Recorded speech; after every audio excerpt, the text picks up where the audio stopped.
Yuji était un enfant pauvre qui était maltraité par son père dès son jeune âge en raison de son manque de talent. Il vivait dans l'ombre de sa sœur prodige qui avait enrichi sa famille avec ses talents. Mais lorsqu'une tragédie frappa leur maison, Yuji devint un orphelin formé par des gens malveillants pour devenir le soldat d'élite le plus froid au monde. Son parcours, cependant, fut l'un des plus froids que quiconque ait jamais eu à témoigner. Ses parents le négligeaient toujours parce qu'il n'avait jamais eu le même talent que sa sœur Kazuki. Dès son plus jeune âge, les croquis de Kazuki émerveillaient son père, et son talent dépassait celui d'artiste célèbre, lui permettant de remporter de nombreux concours d'art et de vendre ses œuvres à des millions de dollars. Yuji a grandi en évitant sa petite sœur parce que tout le monde se moquait de lui quand il était avec elle. Kazuki voulait combler le vide que ressentait son frère, alors elle est devenue la seule personne qui jouait avec lui et même lui apprenait à lancer des balles. Ils passaient du temps ensemble, et sa sœur le soutenait en tout, l'encourageant à poursuivre ses rêves parce qu'il avait un potentiel extraordinaire. Elle était la seule chose qui lui apportait de la joie et l'inspirait à devenir comme elle. Même les mauvais dessins qu'il créait, elle les chérissait pour booster sa confiance en lui. Cependant, leur père continuait à se moquer du travail de Yuji au point où Yuji détruisait ses propres œuvres lorsqu'il eut honte. Un jour, Yuji rencontra un homme étrange chez lui qui lui demanda s'il voulait un morceau de chocolat d'une boîte intéressante. Son père traita Yuji de honte de la famille, mais l'homme mystérieux esquissa un sourire rusé. Avec le temps, Kazuki commença à cacher son talent et annula même ses études d'art à Paris. À la place, elle passait du temps à lire des mangas avec son frère, lui disant qu'il devrait faire cela pour se faire des amis plutôt que d'être seule toute sa vie.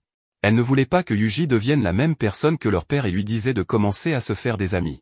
En même temps, les peintures occasionnelles de Kazuki devinrent la seule source de revenus de leur famille, mais le traitement de Yuji empira. Sa famille sortait manger tous les soirs, ne laissant que du pain rassis et froid pour lui. La seule façon pour lui de manger ce pain sec était en le trempant dans l'eau. En voyant cela, Kazuki lui cria de manger n'importe quelle nourriture dans le frigo, mais Yuji lui dit que ses parents seraient en colère contre lui s'il le faisait. La tristesse de Kazuki grandit, s'excusant de ne pas savoir à quel point Yuji était maltraité et criant contre ses parents pour son mauvais traitement. Même alors, rien ne s'améliora. Son père continuant à montrer ouvertement sa haine et sa mère commençant à le négliger ouvertement pour éviter la colère de son père. Un jour, Yuji rentra tard chez lui et dit à sa sœur qu'il jouait avec un ami.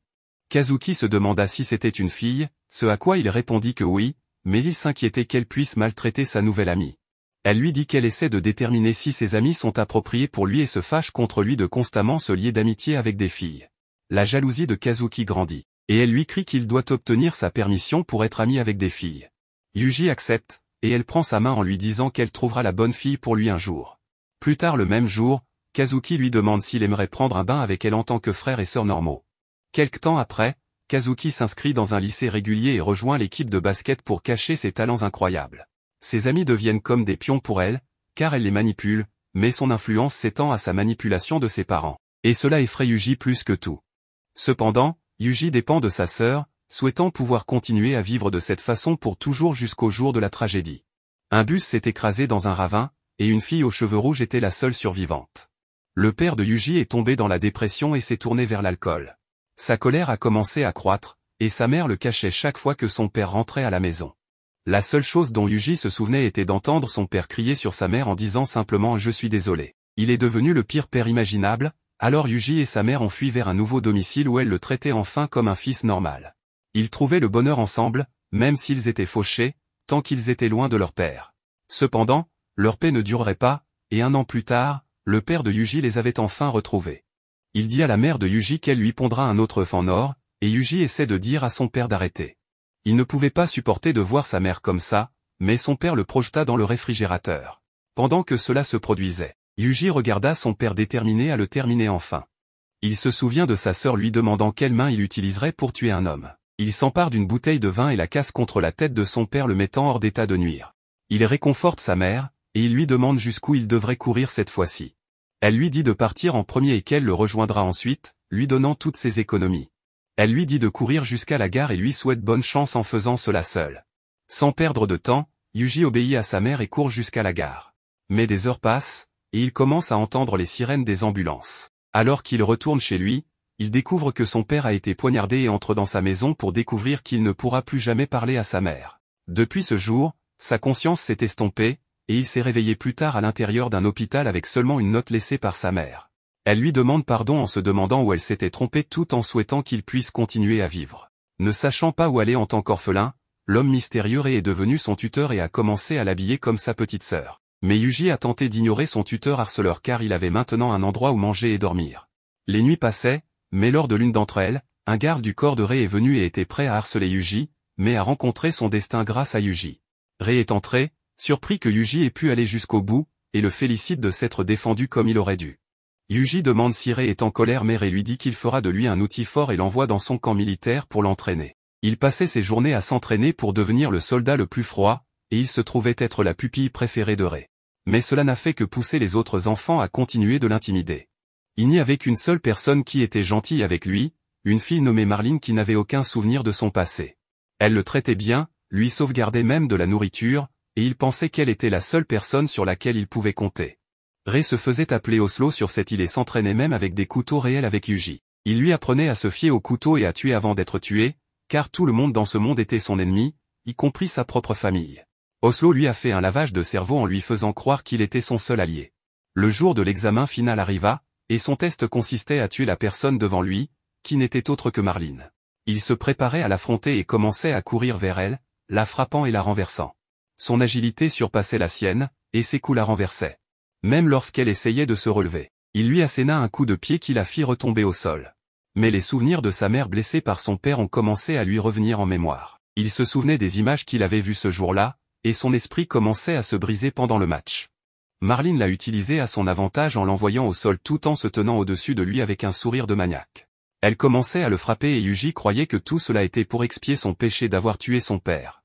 Avant qu'il ne s'en rende compte, Yuji avait perdu et était devenu une déception pour Oslo.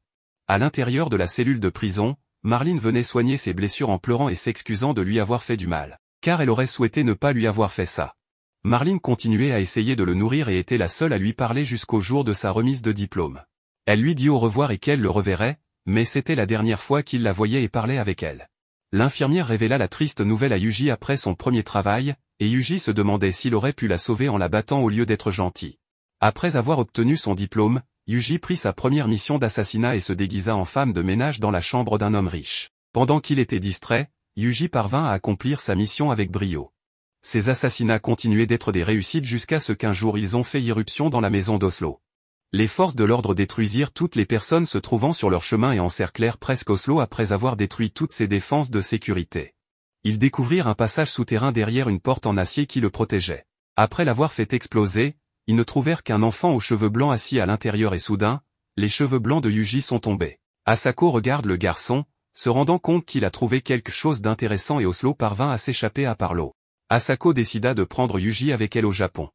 Cependant, JB décida de la suivre, car elle devait les superviser. À l'intérieur de l'hôpital, Asako lui ordonna de se lever dans les 40 prochaines secondes, le frappa à la tête et continua de le menacer alors JB lui cria de traiter le garçon plus gentiment, mais Yuji n'avait jamais fait l'expérience de la gentillesse et ne saurait pas comment répondre. Alors Asako le traitait comme un déchet et lui disait d'arrêter ça. Elle lui attrapa le visage en disant qu'elle allait être son dieu à partir de maintenant. À l'intérieur de sa maison, elle lui ordonne de changer ses vêtements sales, mais ce qu'il voit les choque à la place. Son corps est rempli de cicatrices et de blessures par balles, et il n'a pas mangé depuis des semaines. Asako dit à JB de leur apporter des boissons et de la nourriture. Mais une fois à table, Yuji ne mange pas. Au lieu de cela, lorsqu'une mouche passe, il l'écrase de sa main. Alors qu'il fixe la mouche, son esprit se fige, et il crie de peur en vomissant. Asako vient le réconforter en lui disant de ne pas vomir dans sa maison dégoûtante.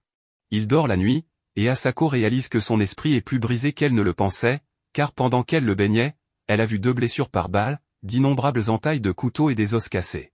Asako pense qu'il aurait peut-être été plus facile pour lui de simplement ne plus être en vie, mais elle jure de le protéger en tant que son dieu. Le lendemain matin, Asako est assise sur Yuji, essayant de le forcer à manger. Mais Yuji supplie JB de le sauver. Asako lui dit d'arrêter de parler à la blonde idiote, car elle est tellement seule et stupide qu'elle écoutera n'importe quoi. JB dit à Yuji de se renforcer, mais il lui dit qu'elle n'a aucune idée de ce qu'Asako a préparé pour lui dans la cuisine. JB regarde attentivement la nourriture et réalise qu'elle tient le kiki d'un cerf. Elle court plus vite que Flash jusqu'à la salle de bain et passe le reste de l'après-midi à cuisiner pour Yuji. Asako pense qu'il sera toujours têtu, mais lorsque JB lui met son riz blond mouillé sous le nez, il décide de le manger. Asako donne à Yuji son propre chiot qui sera désormais son partenaire et lui dit d'en prendre bien soin. Yuji décide de l'appeler John Doe, qui est le nom de code pour un cadavre dans l'armée.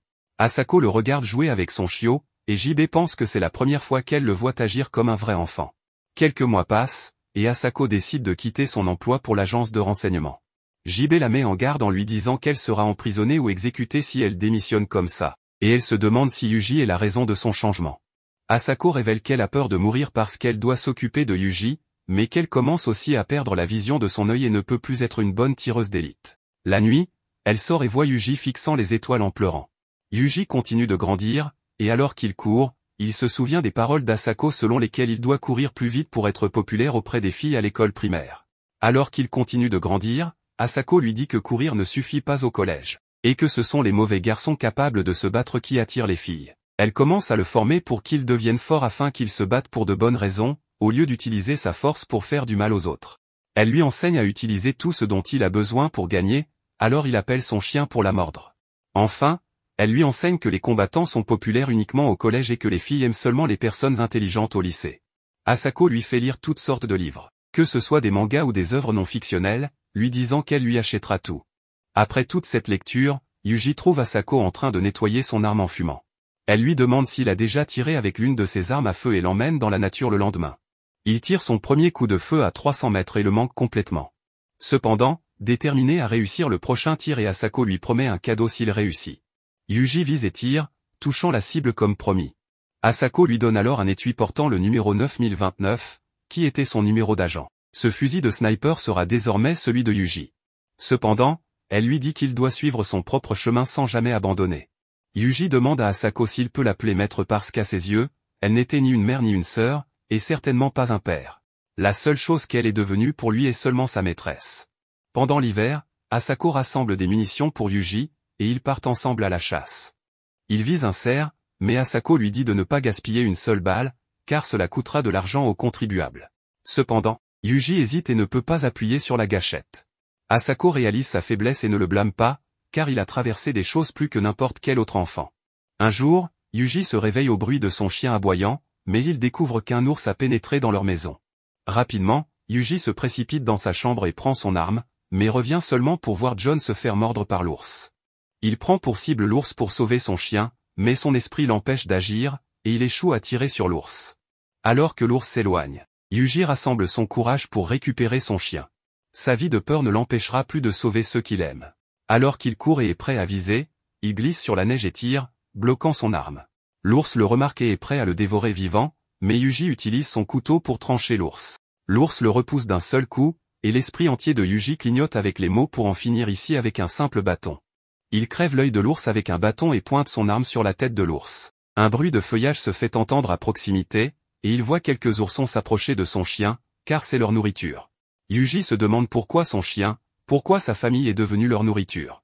Il se demande pourquoi cela ne pouvait pas être une autre vie qui n'avait rien à voir avec lui, et il crie de douleur alors qu'il tire. Plus tard, il revient vers Asako avec le collier de son chien, et elle lui demande ce qui s'est passé.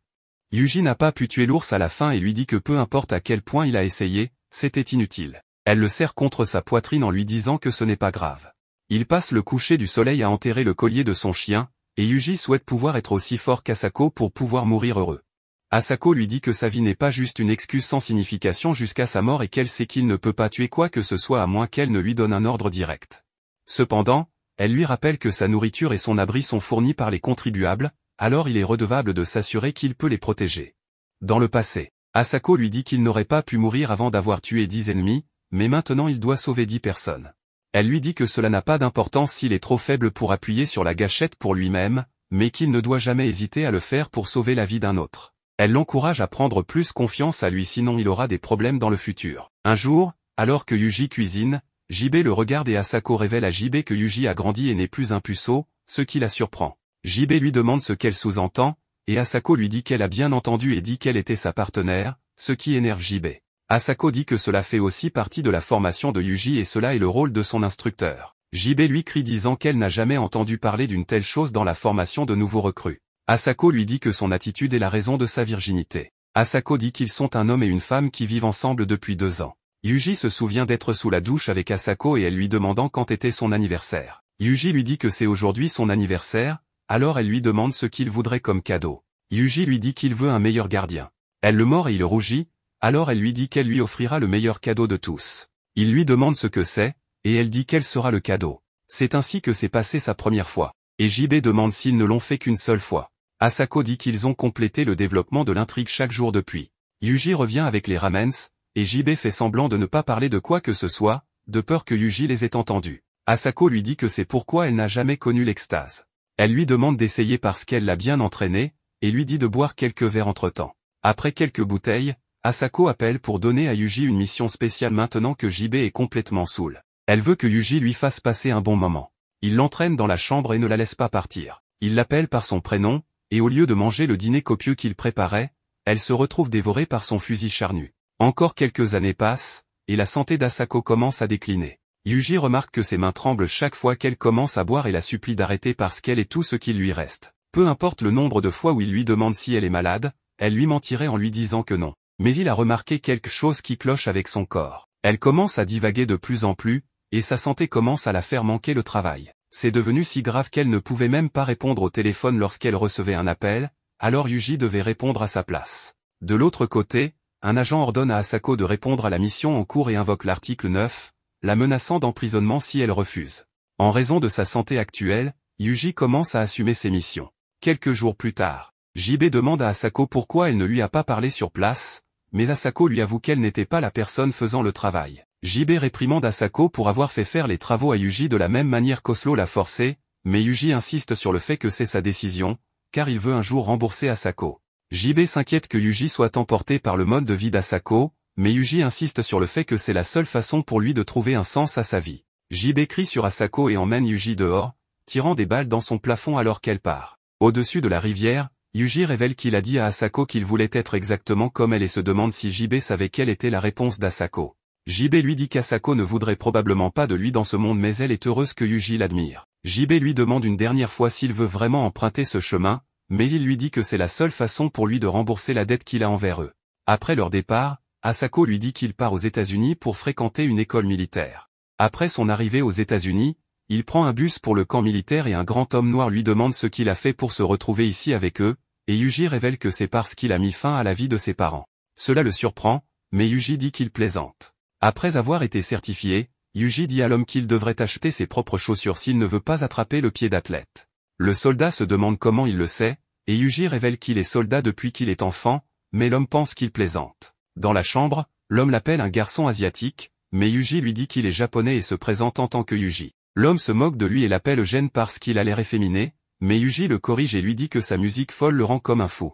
L'homme prend cela en plaisanterie et se présente comme Daniel Bonne car il est un brave. Danny appelle Yuji petit et Yuji abandonne. Le lendemain, le commandant gifle Yuji au visage parce qu'il est élevé par Asako, donc il devrait être reconnaissant et honoré par la gifle. Pendant l'entraînement, Danny reste en arrière et demande à Yuji d'attendre, mais il lui dit d'arrêter de fumer. Même pendant la natation, les gros muscles de Danny s'épuisent plus rapidement et Yuji essaie de l'encourager. Il lui demande ce qu'il ferait si une fille avec une poitrine importante se noyait, et cela inspire Danny à nager plus vite qu'un requin. Pendant le déjeuner, Danny se moque du nouveau visage de Yuji, mais Yuji lui dit que leur commandant a été pénible récemment. Danny pense qu'elle est une gorille qui ne se mariera jamais, mais Yuji la trouve attirante. Danny pense que Yuji est fou, mais Annie vient de derrière et Danny sent qu'il va passer un sale moment.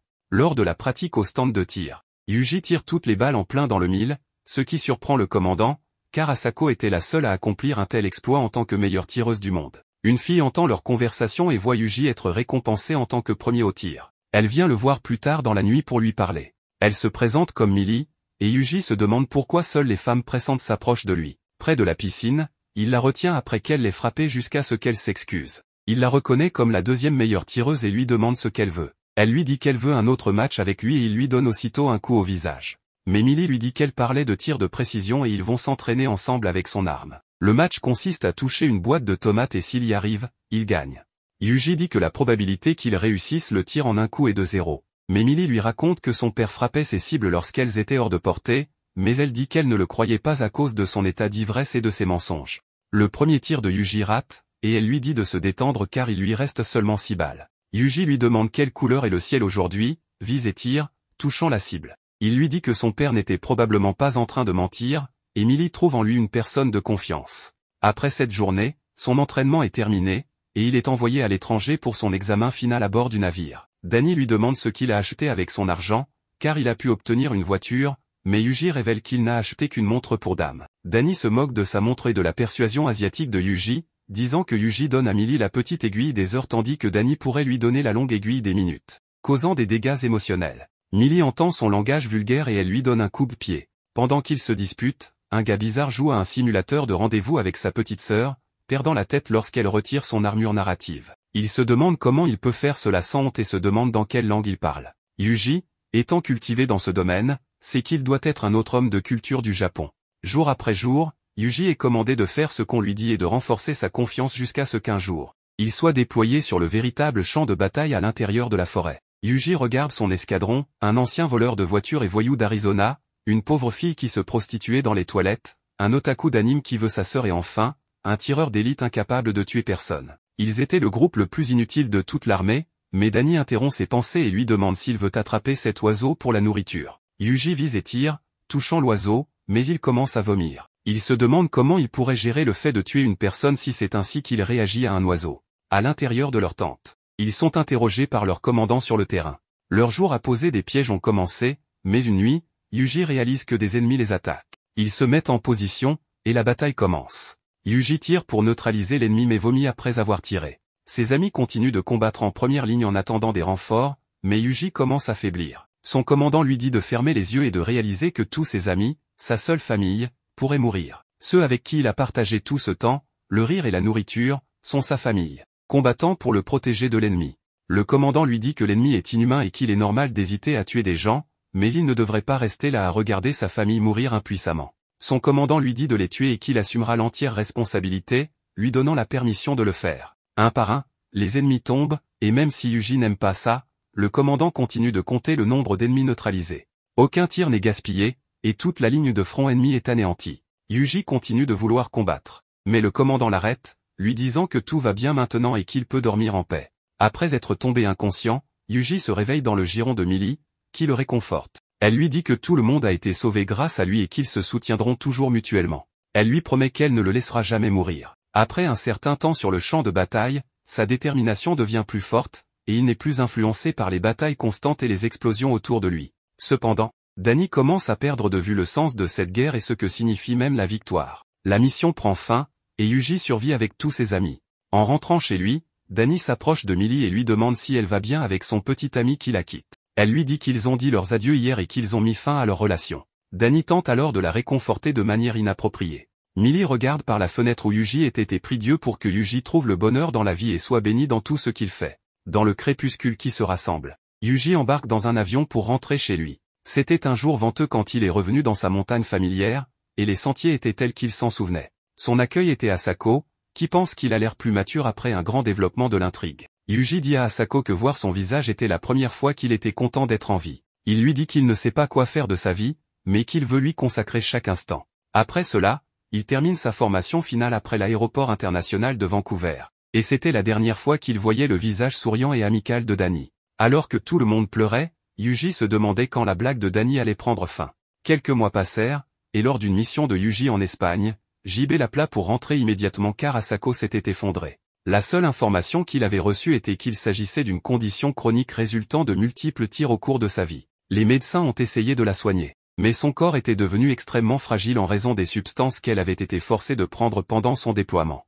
Une fois arrivé, JB dit à Yuji qu'Asako perdait fréquemment conscience et qu'elle sombrait dans des périodes de sommeil de plus en plus longues. Yuji s'excuse d'avoir mis tant de temps pour rentrer à la maison.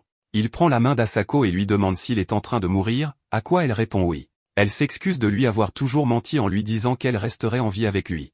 Yuji commence à pleurer, lui disant qu'il n'a pas encore tout appris d'elle, mais elle lui dit d'arrêter de pleurer et d'être davantage un homme comme elle lui a enseigné. Elle dit à Yuji qu'elle a enfin compris ce que signifie sa vie maintenant qu'elle est sur le point de mourir. C'était sa détermination qui lui a permis de le sauver et de passer sa vie avec lui. Yuji pleure en lui disant qu'elle était sa seule grâce salvatrice dans une vie qu'il a trahie à chaque instant.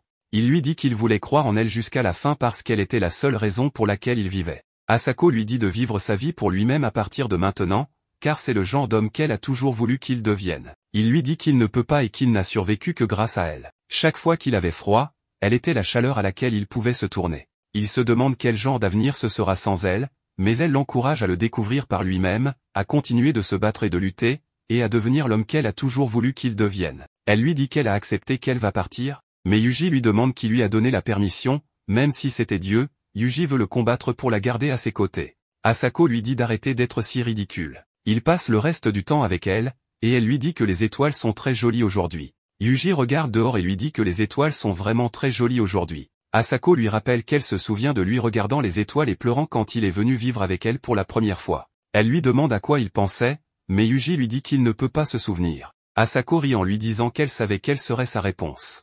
Elle lui dit qu'elle est fatiguée et lui demande s'il peut dormir. Yuji lui dit qu'elle peut dormir, et après cela, Asako ne s'est plus jamais réveillée. Son corps a été emporté par les subalternes de JB, et Yuji a essayé de se ressaisir. Au moment de la crémation, JB lui fait savoir qu'ils ont trouvé une balle parmi les cendres, et Yuji pense que cela convient vraiment à la personnalité d'Asako. Des semaines passent, et Yuji se demande s'il ira au même endroit qu'Asako quand il rencontrera son destin. Mais il ne permettra pas que cela se produise avant d'avoir accompli sa promesse envers Asako de sauver 5 personnes. C'est son seul but restant, mais un jour, il souhaite la revoir. Yuji dort par terre pendant des jours, mais JB vient le gifler pour le réveiller. Rester dans cette cabane où la présence d'Asako persistait remplissait la tête de Yuji de penser qu'il ne devrait pas avoir. Ainsi, JB l'amène dans son appartement pour vivre avec elle. En vivant ensemble, ils compenseraient les blessures de l'un et soutiendraient l'autre, du moins c'est ce qu'il pensait. Pendant le dîner, JB dit à Yuji qu'il peut demander n'importe quoi, et il lui dit qu'il aimerait une meilleure brosse à dents car celle actuelle est trop douce. Confuse, JB lui demande s'il a utilisé sa brosse à dents tout ce temps, et Yuji lui dit qu'elle a utilisé sa brosse à dents longue et rugueuse pour se brosser la bouche, donc cela ne devrait pas avoir d'importance. JB réalise à quel point elle était idiote et achète 2 autres brosses à dents. Yuji s'excuse, mais elle lui dit qu'elle aurait dû s'attendre à ce qu'il soit aussi grossier qu'Asako. Malheureusement, Yuji est devenu quelque chose qui rappelait JB d'Asako, ce qui la dérangeait, et aucun d'entre eux ne savait comment se connecter l'un avec l'autre. Une fois que cela s'est produit, elle resterait éveillée et lui demanderait si être avec elle lui rappellerait Asako. Elle a pleuré une nuit, s'excusant car c'était trop difficile pour elle. Au fil des jours, JB a commencé à rentrer de moins en moins à la maison. Avec tout le temps qui lui restait, Yuji se demandait s'il devait partir en voyage. Il se souvient qu'Asako lui disait que s'il y a un chemin qu'il ne connaît pas, il devrait s'arrêter et essayer de le traverser. Même en faisant de mauvais choix, il devrait élargir sa vision et découvrir ce qui se trouve devant lui. Elle lui avait promis qu'ils iraient en voyage ensemble sur sa moto, mais elle n'a jamais tenu sa promesse. Yuji se lève et dit à JB qu'il part en voyage, ou que le vent le mène, et lui promet qu'il reviendra. Yuji est surpris qu'elle le laisse partir si facilement, car elle sera seule la nuit, mais il conduit la moto d'Asako. Des jours passent, et il rencontre des gens de tous horizons tout en campant. Il continue à traverser la pluie et envoie même un message à Julia lui disant qu'il l'aime. En plein milieu de la route, sa moto tombe en panne, et il doit la remorquer. Un homme s'approche de lui et lui propose de le conduire quelque part en sécurité, mais Yuji dit qu'il est juste un idiot qui court partout sans savoir où aller. L'homme rit en pensant que cela doit être agréable d'être jeune, ce qui change quelque chose chez Yuji. La nuit, il se demande s'il manque d'être jeune et envoie un email à JB pour lui dire qu'il rentre à la maison. Il ouvre une boisson pour l'offrir à la tombe d'Asako et s'excuse d'être revenu sans rien comprendre. Yuji s'excuse d'avoir cassé sa moto, mais il entend Asako lui demander s'il s'est amusé. Il lui dit qu'il a apprécié son voyage mais se demande ce qu'il devrait faire maintenant. Il a l'impression que ce voyage lui a appris ce qui lui manque et pense qu'il pourrait avoir besoin de revivre sa jeunesse et d'aller à l'école. C'est à ce moment-là que Yuji arrête de raconter son histoire à JB et reçoit une instruction des commandants militaires pour accomplir une mission en vertu de l'article 9. Il lui rappelle que l'échec n'est pas une option et que rejeter cette mission équivaudrait à une trahison.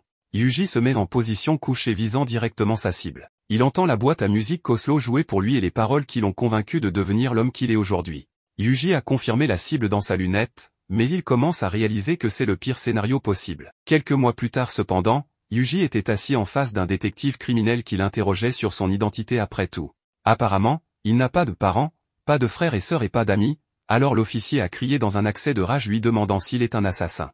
Mais Yuji lui a dit qu'il est juste un étudiant. Une heure plus tard, Yuji a été libéré et le sergent s'est excusé parce qu'ils avaient reçu un appel du ministère de la Défense en son nom, leur ordonnant de laisser Yuji marcher librement. Le premier jour, la directrice a salué Yuji et a commencé à le conduire à son nouveau lycée, mais elle s'est demandé pourquoi il avait été arrêté avant son premier jour. Alors Yuji a révélé qu'il portait un pistolet dans son sac à dos. Ces mots ont fait crier la fille, les mains hors du volant, et le camion était sur le point de trouver ses nouvelles victimes Izuke, mais Yuji a pris le contrôle du volant et les a sauvés d'entrer dans le Jean entier. Cependant, la fille s'était déjà pissée dessus et avait presque foncé dans une autre voiture avant qu'il n'arrive à l'académie. C'était l'école normale dont il avait rêvé et à l'intérieur des grilles, la directrice s'est présentée comme Tachibana, mais Yuji a remarqué que quelque chose clochait bien que ce soit un jour de semaine, le campus ressemblait à une ville fantôme. Alors la directrice a révélé qu'il n'y avait que 5 autres étudiants vivant sur le campus avec lui. Mais Yuji avait une dernière question et lui a demandé si c'était vraiment une école ordinaire. Alors la directrice lui a dit que c'était vraiment une école normale, mais à cause de ses conditions. C'était la seule installation qui pouvait l'accepter. Quand il est arrivé au dortoir, une bonne est apparue derrière Yuji et s'est présentée comme Komine, mais il s'est demandé pourquoi elle portait un uniforme de bonne alors qu'elle est étudiante. Elle lui a montré sa chambre et bien qu'il ait pensé qu'elle était bien aménagée, il y avait quelque chose d'anormal. Ce soir-là dans les bains, il s'est demandé si cela allait vraiment être une vie ordinaire. Le matin, Yuji a décidé de connaître un peu la zone. Il a alors bu un peu de jus avant de commencer sa course de plus de 40 km. Bien qu'il soit dans un endroit différent, rien n'avait changé depuis qu'il vivait avec son maître. Il se souvenait de la façon dont elle lui avait appris à être un coureur rapide pour avoir les filles quand il était jeune et au collège. Il s'agissait de vaincre les autres dans les combats, mais après ça, il s'agissait de son intelligence. Il a continué à se souvenir qu'elle était la seule personne qui avait été un espoir dans sa vie, mais à cause de son attitude accablante, il avait réalisé qu'il en avait assez de traiter avec des femmes accablantes depuis.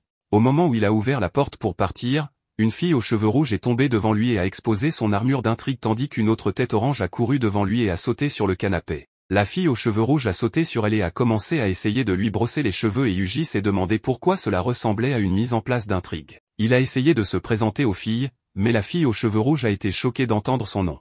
Cependant, elle a essayé de se présenter à son tour en disant que son nom est Suamane et a fait se présenter Makina aussi, mais elle était trop effrayée pour lui serrer la main au début. En se promenant dans l'école, il a rencontré cette fille nommée Michiru, et à la fin de la journée, il a rencontré une fille appelée Sakaki. Cependant, quand il a essayé de se rapprocher pour se présenter, elle a presque tranché son cou avec un cutter. Il s'attendait à ce qu'elle sorte quelque chose et lui a dit que c'était sympa de devenir ami avec elle. Quand la nuit est arrivée, il a réalisé que tout le monde était à la maison mais comme il n'y avait pas de devoirs dans leur école, la seule chose qu'ils pouvaient faire était de jouer avec eux-mêmes aux jeux vidéo. Il a décidé d'ignorer ce qu'il faisait et d'entrer dans sa chambre mais a remarqué que quelqu'un s'était introduit dans sa chambre à cause de son piège à ruban adhésif. Il a fait irruption en criant de ne pas bouger mais l'intrigue d'Omni a défié la gravité et a continué à rebondir devant lui. Il s'est demandé pourquoi une efflueuse était dans sa chambre alors que ce n'est pas son anniversaire. Ce n'est pas ridicule à dire, elle a ri de sa réaction brutale. Et quand il est entré pour ouvrir son réfrigérateur, elle lui a demandé comment il continuait à marcher si calmement dans sa chambre. Alors il lui a dit qu'elle était celle qui exhibait ses énormes canons d'intrigue mais qu'il les trouvait incroyables.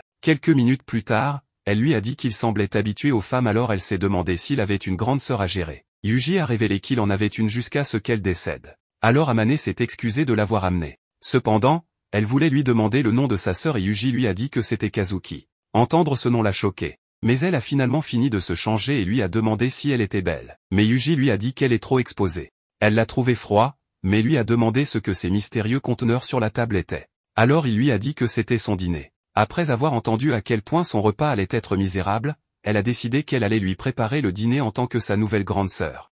Après qu'elle soit partie pour lui préparer de la nourriture, Yuji a réalisé que quelque chose n'allait pas parce que sa porte était verrouillée ce matin et comme il n'y avait aucune preuve qu'elle ait été détruite, il s'est demandé si elle avait pu crocheter la serrure. Et il a réalisé qu'elle était la seule chose totalement anormale dans l'école. Elle s'est souvenue du jour où leur bus scolaire était tombé de la falaise et des scènes horrifiantes qu'elle avait vues ce jour-là et elle a dit les mots « Je t'ai trouvé ». Yuji a réalisé que ce n'était pas du tout une école normale et que chacune de ses filles avait probablement quelque chose d'anormal qu'elle cachait. Juste à ce moment, il a reçu un appel de JB lui disant qu'une nouvelle mission lui avait été assignée. Alors il a sorti sa valise et a saisi le code en réalisant que ce n'était pas la vie scolaire ordinaire dont il avait rêvé. Le lendemain, Sakaki attaque Yuji par derrière, mais Yuji esquive son attaque.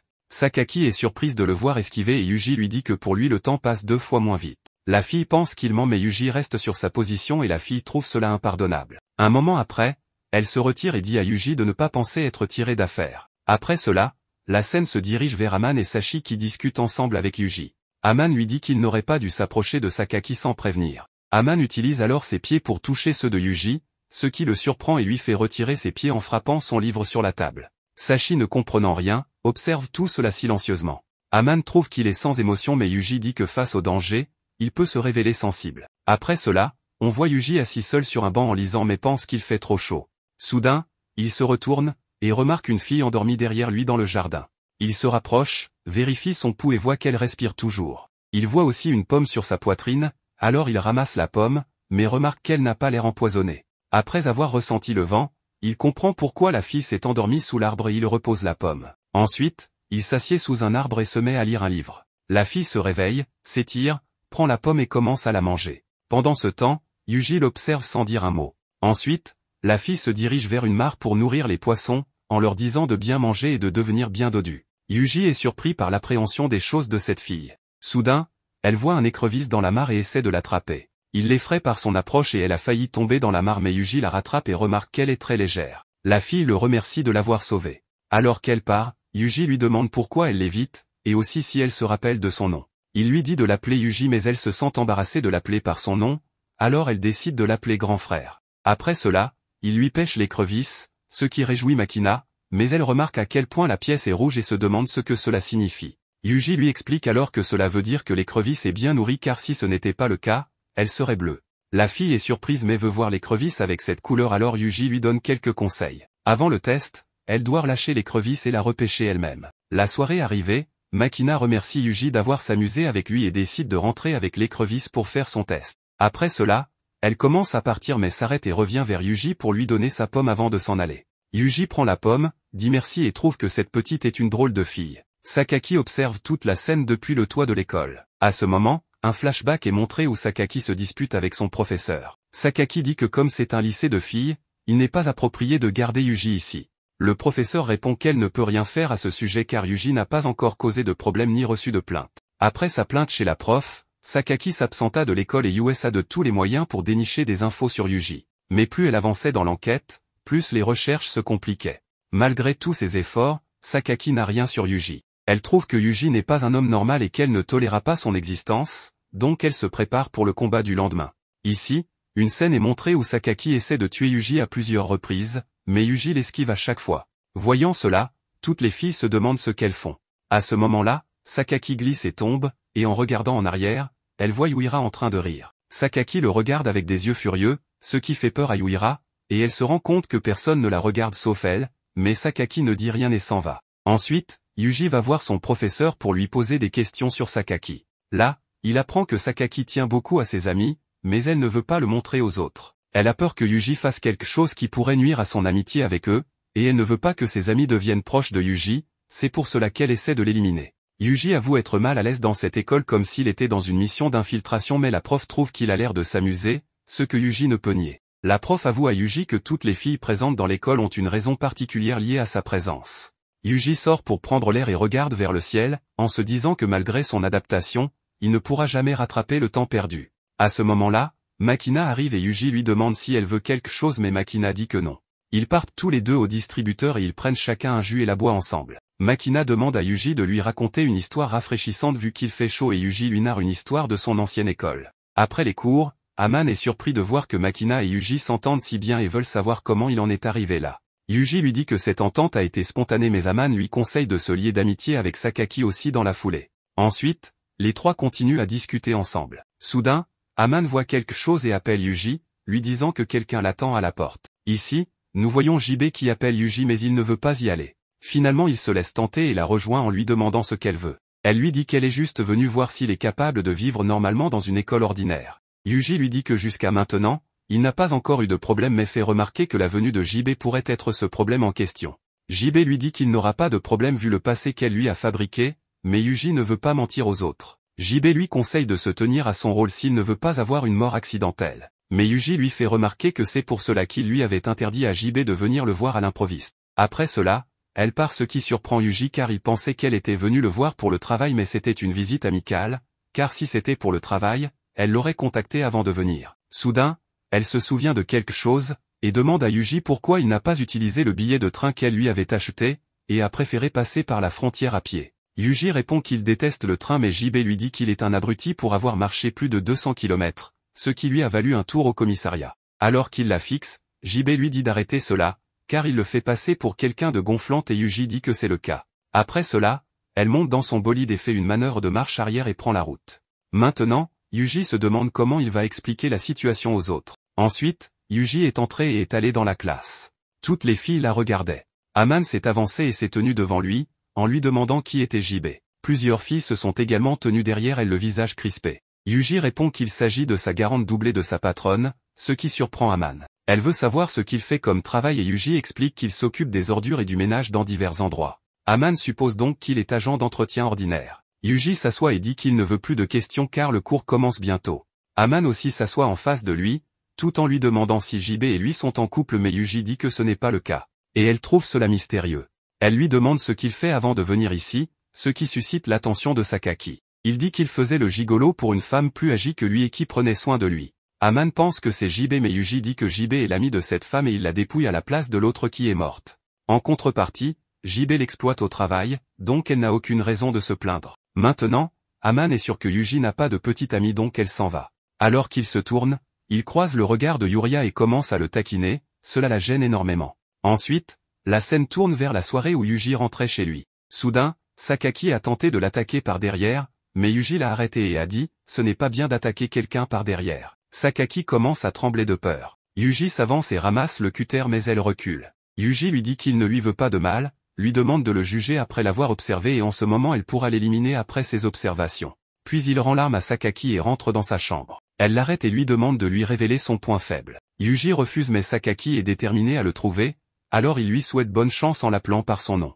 Cela déplaît à Sakaki qui lui interdit d'être si familier avec elle, mais Yuji trouve cela culotté venant de sa part. Il lui suggère de se parler sur des pieds d'égalité et compte se lier d'amitié avec elle. Elle acquiesce et salue Yuji convenablement avant de rentrer dans sa chambre. Ensuite, il y a eu une scène avec Sakaki près de la rivière ramassant des ordures. Une grand-mère est venue avec un sac rempli de fruits en remerciement de son travail, car grâce à elle, la ville est plus propre. Elle lui suggère d'en donner aussi à ses amis et de ne pas manger cela toute seule. En levant la tête, elle voit ses amis qui l'appellent, ce qui la rend très heureuse.